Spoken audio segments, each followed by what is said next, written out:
Welcome to my channel Malavika's Magic. Today I bring for you another educational game which I have named it as the Mystery House.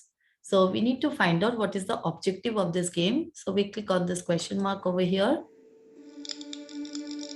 and then this is the objective of the game. We have to save the person who is stuck inside the house.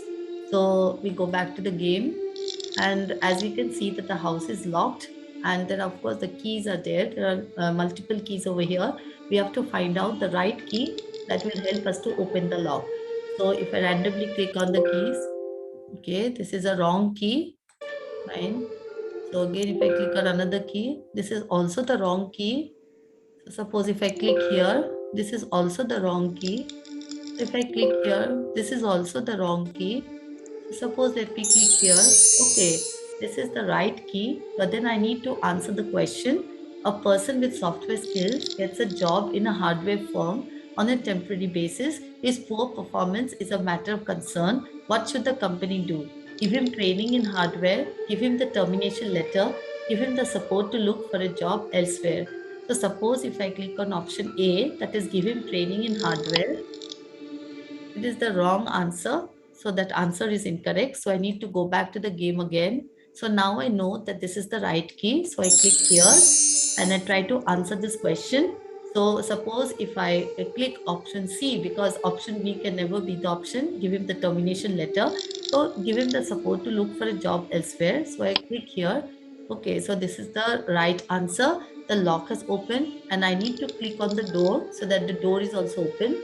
But then I can see that there are three doors over here. Now, which is the correct door?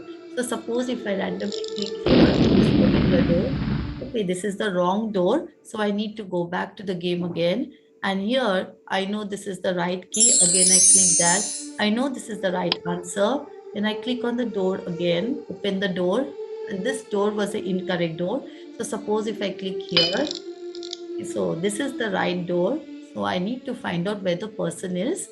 I can't see anywhere. The person cannot be seen. So I click here, find out if there's something inside the drawer. So let me check in this drawer if there's something. No, there is no clue inside the drawers. If something is hidden here, no, nothing. So let me check, let me see if the window opens. Oh, there is a question. Okay, so I need to answer this question and maybe I'll find the person. Anil is very excited to shift to his new house. He offers prayers to the Lord Almighty and moves towards his new abode.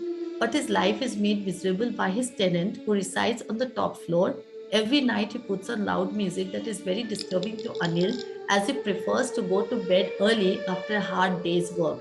Repeated requests to stop the music has resulted in nothing. What should Anil do? Lodge a complaint at the nearby police station, ignore the habit of his tenant and enjoy the music, practice meditation for his peace of mind. So suppose I click on option B. Oh yes, I can find the person here. So I need to take the person along with me so that he is free. If he's able to move out of the house.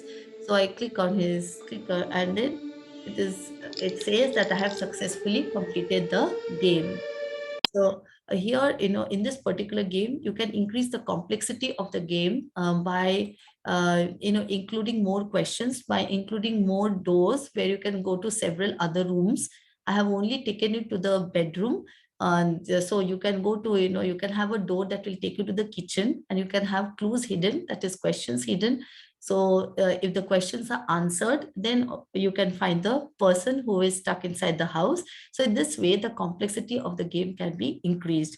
So I hope you all enjoyed this game, and I'm sure from this game you can understand that this is a problem solving a game that I have introduced, and this game will be helpful if we are able to develop. Our aim is to develop the problem solving skills of the learners. So it is definitely helpful for the learners because along with the game, along with the task that is given, they are also they are learning, acquiring the skills. So therefore, I hope you will be implementing this game in the class. This game has also been created using PowerPoint animations. So if at all you require any help to create this game, I'm ready to help you. Only mention it in the comment section. Thank you once again.